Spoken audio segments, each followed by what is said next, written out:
For much of Wednesday, the topics the president mentioned on Twitter were familiar ones. There were the tweets about former associates Michael Cohen, who pleaded guilty to 8 counts in federal court, and Paul Manafort, who was convicted of 8. There were the harsh words for Democrats and the claim he is the subject of a witch hunt. But then President Trump commented on something unexpected. He tweeted that he had asked Secretary of State Mike Pompeo to closely study the South Africa land and farm seizures and expropriations and the large-scale killing of farmers. South African government is now seizing land from white farmers. The comment appeared to be inspired by Fox News host Tucker Carlson, whom Trump tagged in the tweet. On his show Wednesday evening, Carlson had criticized the State Department for not weighing in on South African President Cyril Ramaphosa's proposed land reforms. I have asked Secretary of State at Sec Pompeo to closely study the South Africa land and farm seizures and expropriations and the large-scale killing of farmers.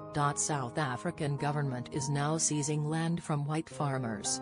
At Tucker Carlson at Fox News, Donald J. Trump at Real Donald Trump. August 23, 2018. Trump's tweet was an unusual way for the president to mention the word Africa for the first time since taking office, as the Washington Post points out. But South African leaders failed to see any flattery in the name check. Hours later, the country's official government Twitter account hit back hard on the president's medium of choice.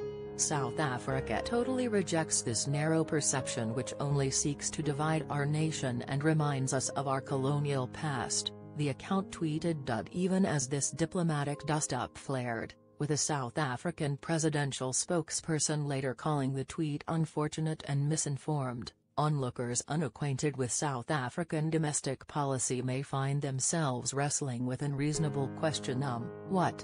Well, we've got some answers about what's going on here. Why land reform is a big deal in South Africa. The roots of the controversy reach back well into South Africa's colonial past, when a small white minority held power.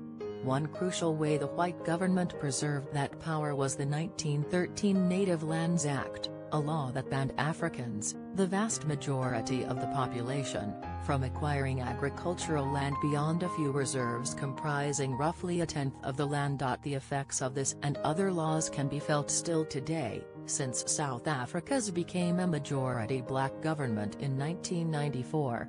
Black South Africans, who make up about 80% of the population, own just 4% of the country's farms and agricultural holdings, according to government data published earlier this year. Since the collapse of apartheid, the brutal system of segregation that reigned in South Africa for half a century, redistribution of land has been a key, if elusive, pillar of policy for the ruling party, the African National Congress. The laws established under colonial rule and apartheid were about destroying the humanity and the personhood of black South Africans, political analyst Sithembile Mbitiso told journalist Peter Gronitz. So when people say they want land, part of it is also about wanting ancestral belonging and dignity. But the ANC has struggled to fulfill its promise through voluntary buyback programs. Now, with an election on the horizon and a rising challenger on its left flank, the ANC is pushing a new plan to accelerate the redistribution of land.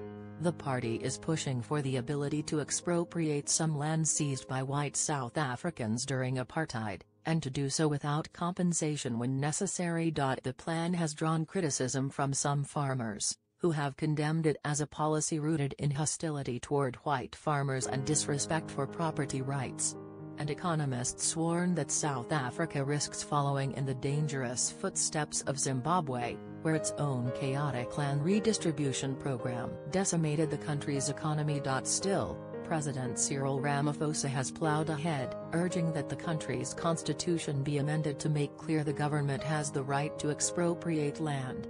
Contrary to Carlson's claims and Trump's tweet, however, the South African government is not currently seizing land from white farmers. We still have a festering wound in terms of how the land was taken from our people, and that wound needs to be healed, and the only way to heal that wound is to give land to the people, he said earlier this month, according to local media. Doing so will ensure a fair and prosperous future for all of our people. What white nationalists have to do with it? The connection rests in Trump's claim that the large-scale